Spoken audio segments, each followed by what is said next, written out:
Good morning, everyone. So I'd like to thank you for this opportunity, and it's really great to hear and start to share ideas between universities, because sometimes it feels like we work in isolation, and to hear what's going on at other places is really starting to make us really think and reevaluate what we're doing at our institutions. So I'd like to start by having a look at this little word cloud, and the word that really stands out is that it is a huge responsibility, and we are graduating a generalist pharmacist, but we need a certain amount to be covered before we can actually send them out into the practice world. So in learning and thinking about what we're actually teaching in AMS, I really thought, what do the students need to know before we start with AMS? What subjects teach an aspect of AMS? What do we as lecturers know, what has been taught across subject matter? I come from Wits University, and we teach a very didactic course. So what medical micro does in third year, I have to go and find. It's not obvious. It's taught by different departments on a different floor, and I need to actually go and find out and see what is covered there. And I don't know whether the students, when they taught subjects in isolation, how much integration is really happening. And I'm not sold on the modular idea, but I don't think we're getting it right either by teaching it in the didactic model. So I think we really have to go for a mixed method of teaching. So from first year through to fourth year, as I said, we have a very didactic module, a very didactic syllabus. I'm not going to go through each year, but I've just tried to highlight subjects starting in the third year that really focus on antibiotics. I've really, within the next couple of slides, I've only really concentrated on how we teach antibiotics. I know that AMS incorporates a lot more than just antibiotics, but to use that as the example in the foundation. So medical micro is taught in third year. It's a half course. Pharmacotherapy 1 is when we really introduce them into antibiotics. In fourth year, we've got pharmaceutical chemistry, pharmacology, pharmacotherapy, and pharmaceutics, where they learn a lot more about antibiotics. So the medical micro, this is a half course. It's not taught by a department. It's taught by the microbiology department. It is taught in conjunctions with nurses, dentists, and pharmacy students. I think this is, it's great that our students are together in a class with other disciplines. However, sometimes what they don't understand when they walk away is what is the role of the pharmacist within that situation. I just wanted to point out that in terms of antibiotic stewardship, they do 1 hour looking at PK/PD and 1 hour looking at antibiotic stewardship out of a 66-hour course. They do cover all the different groups and the mechanism of actions and go into detail in a lot of other areas, but in terms of AMS, I just wanted to highlight that. For pharmacotherapy, pharmacology teaches them antibiotics, but only in the fourth year, so we need them in pharmacotherapy to understand something about the groups of antibiotic mechanisms of actions, side effects, contraindications.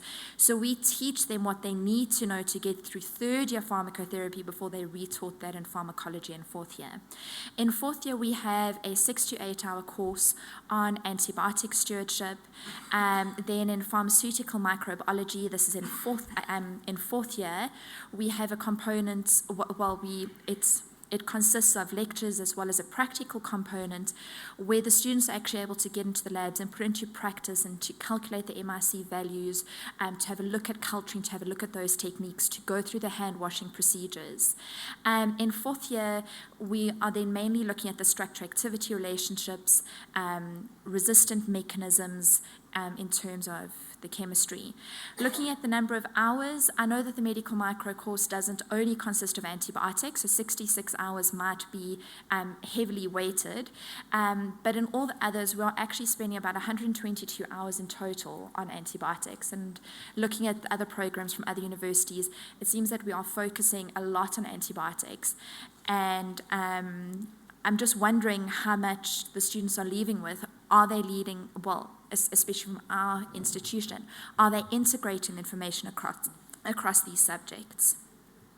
So as we mentioned, we have an external lecturer, Angeliki Messina. Sorry, I used her her surname before she got married. It is largely based on antibiotic stewardship principles. They get tested in MCQs in the form of tests, in test 1 in the first block of 4th year, as well as in the final exams. We only test them in MCQs, where there are probably a couple of limitations with and not testing them using other formats. We do test them in, for example, respiratory conditions, TB, HIV. We cover a lot of other infections where we teach them about the antibiotics and test about antibiotics in general in those sections. However, antimicrobial stewardship is tested separately as well. Our experiential learning sites, we are quite lucky in Joburg that we have access to a number of hospital sites. We send our students to 19 sites across Joburg over a 14-week period. So we have 7 rotations. So each student goes to a site for 2 weeks. And each student, we have in this class we had 79 students, so each student went to a hospital site visit. We use 5 private hospital sites. Most of them can only accommodate 2 students. There's one hospital that can take up to 4 students. So they spend 16 hours at a private hospital. Most of this time, they are exposed to the antibiotic or the antimicrobial stewardship program at that hospital. However, it is very difficult because it relies that the clinical pharmacist is free during that time, and that there is a clinical pharmacist. At one of the hospitals, they never had a clinical pharmacist for more than a month. So the students that went during that rotation unfortunately didn't get exposure to the antimicrobial stewardship program because there wasn't anyone who was able to take them around or had enough time. So in terms of relying on the private sector, it is difficult for us to say to them, we want our students to have 4 hours of exposure on medical ward rounds within the ICUs, because the private hospitals are governed by their own policies and procedures, and it's difficult for us as the university to dictate what we want our students to learn.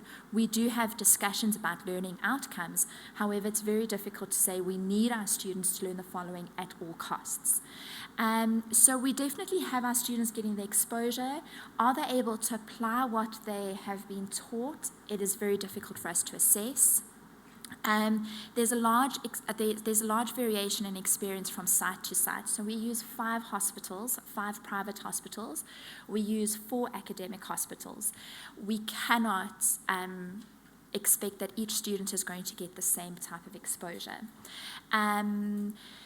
So the academic hospital sites, very little exposure to antimicrobial stewardship, very little exposure outside of the dispensary is happening.